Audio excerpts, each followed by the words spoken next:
जिसने मरना सीख लिया है जीने का अधिकार उसी को। कांटों के पथ पर जो आया फूलों पर अधिकार उसी को। नमस्कार, मैं जनभक्ता श्रीओम गौतम। और जिस तरीके से तमिलनाडु की सरकार जस्टिस स्वामीनाथन के खिलाफ महाभियोग लेकर आई थी और उसे लग रहा था कि वो उनको डरा देगी, लेकिन उससे वो न तो डरे हैं और न ही उनकी सम्मान में कोई कमी आई है। तमिलनाडु की सरकार के खिलाफ आज एक केस की सुनवाई में जस्टिस स्वामीनाथन ने बता दिया कि वो न्याय और सत्य के मार्ग पर डरने वाले नहीं हैं। ये जो मामला था, इसमें दो मामले शामिल थे और दोनों ही कंटेम्प्ट के मामले थे। पहला तो सुब्रमण्यम स्वामी मंदिर जो कि तिरुपरंकुंद्रम पहाड़ी के ऊपर है, उसको लेकर था। दूसरा डिंडीगुल डिस्ट्रिक्ट का एक मामला था जिसमें अवैध रूप से एक चर्च बना दिया गया था और कोर्ट के आदेश के बावजूद न तो जिला प्रशासन ने न ही पुलिस ने उस अवैध चर्च को कोई भी किसी भी तरीके का ध्वस्तीकरण नहीं किया। मामले की सुनवाई करते हुए, जैसा कि पिछली सुनवाई में जस्टिस स्वामीनाथन ने आदेश दिया था कि जो एडिशनल पुलिस के जो एडिशनल डायरेक्टर जनरल हैं वो और राज्य के मुख्य सचिव वीडियो कॉल के थ्रू सुनवाई में हाजिर रहेंगे। इस सुनवाई के दौरान जो चीफ सेक्रेटरी थे वो एक कागज पे से अपना बयान पढ़ते हुए नजर आए और इसको लेकर जस्टिस स्वामीनाथन ने उनकी खूब खिंचाई की। चीफ सेक्रेटरी और एडिशनल डायरेक्टर जनरल ने यह कहा कि वो लोग हाई कोर्ट का सम्मान करते हैं और हाई कोर्ट के सम्मान में किसी भी तरीके की उन्हें कोई डाउट नहीं है, लेकिन लॉ एंड ऑर्डर सिचुएशन को बनाए रखने के लिए वो हाई कोर्ट के आदेश का पालन करने से पीछे हट गए थे। इस पर जस्टिस स्वामीनाथन भड़क गए और उन्होंने कहा कि लॉ एंड ऑर्डर का बहाना लेकर क्या आप लोग एक संवैधानिक कोर्ट के आदेशों की अवहेलना कर सकते हैं? इससे क्या लॉ एंड ऑर्डर की सिचुएशन खराब हो रही थी? आप लोग चीजों को घुमाने की कोशिश कर रहे हैं, अपनी जिम्मेदारी से बचने की कोशिश कर रहे हैं।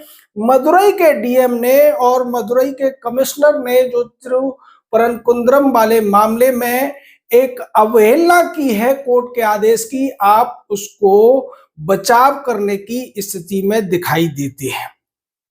बाद में उन्होंने कहा कि दूसरे मामले में भी यही देखने को आ रहा है कि जब ये तय हो चुका है कि जो चर्च बनाया गया है वो अवैध रूप से बनाया गया है, किसी और की जमीन पर बनाया गया है, लेकिन आप लोग उस चर्च से हाथ लगाने से भी, किसी भी तरीके का हस्तक्षेप करने से डर रहे हैं और बहाना ये बना रहे हैं कि इससे लॉ एंड ऑर्डर की सिचुएशन खराब हो जाएगी।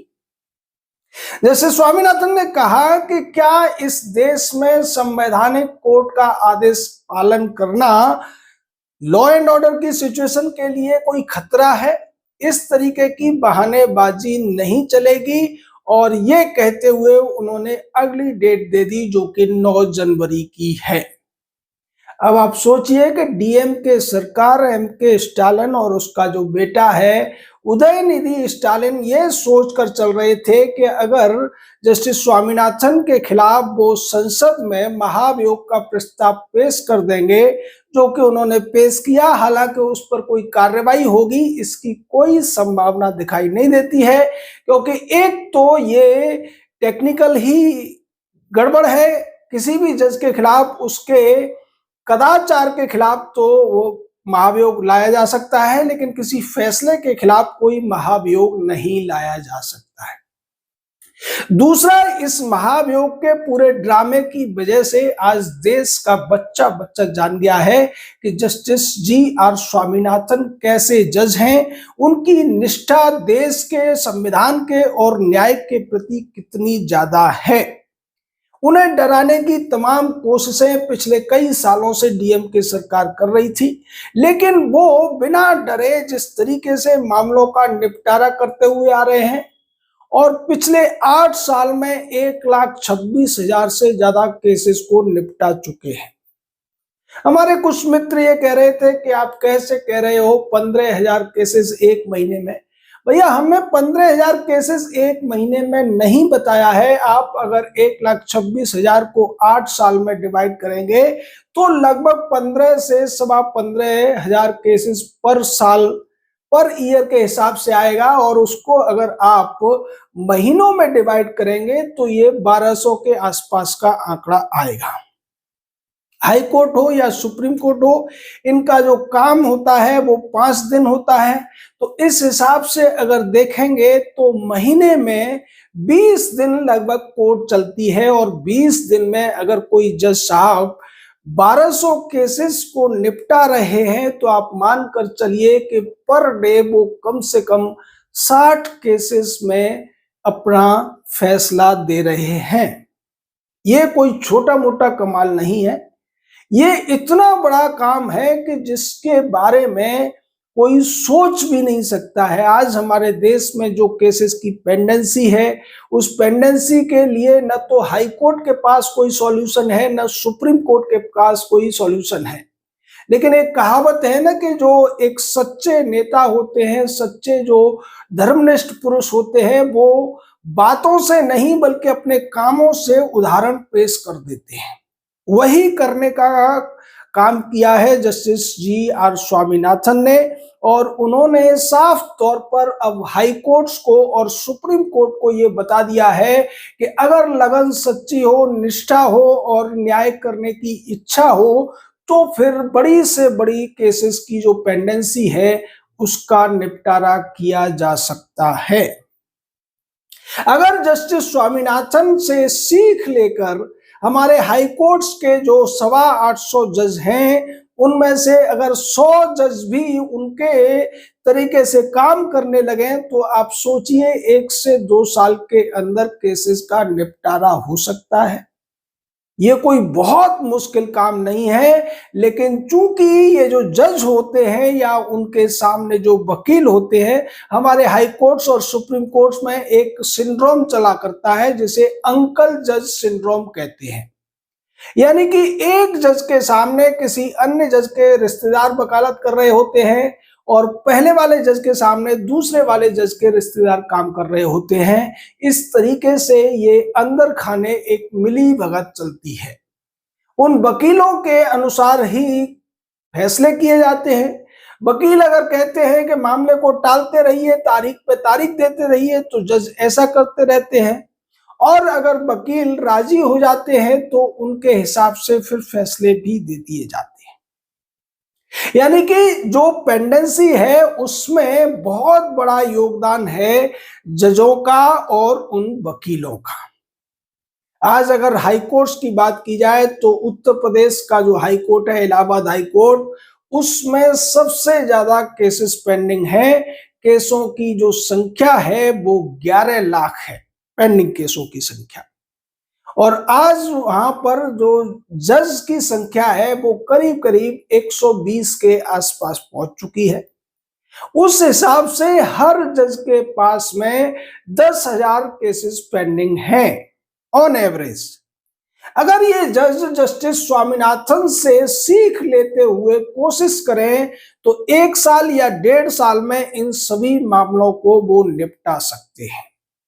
वही स्थिति भारत के दूसरे हाई कोर्ट्स की है, क्योंकि कुल मिलाकर हाई कोर्ट्स जो 25 हाई कोर्ट है हमारे देश में, उसमें पेंडेंसी ऑफ केसेस अगर देखी जाए तो वो 60 लाख के आसपास बैठती है। अगर सभी जज ऐसा नहीं कर सकते, केवल 25%, 1/4 जज भी ऐसा करने लगे, तो निश्चित तौर पर इस देश के जो लोग सालों से न्याय का इंतजार कर रहे हैं, सालों से अपने केसेस में फैसले का इंतजार कर रहे हैं, उन सब के साथ न्याय हो सकता है, और उसके लिए उन्हें सालों इंतजार भी नहीं करना पड़ेगा। लेकिन ये सब होगा कब?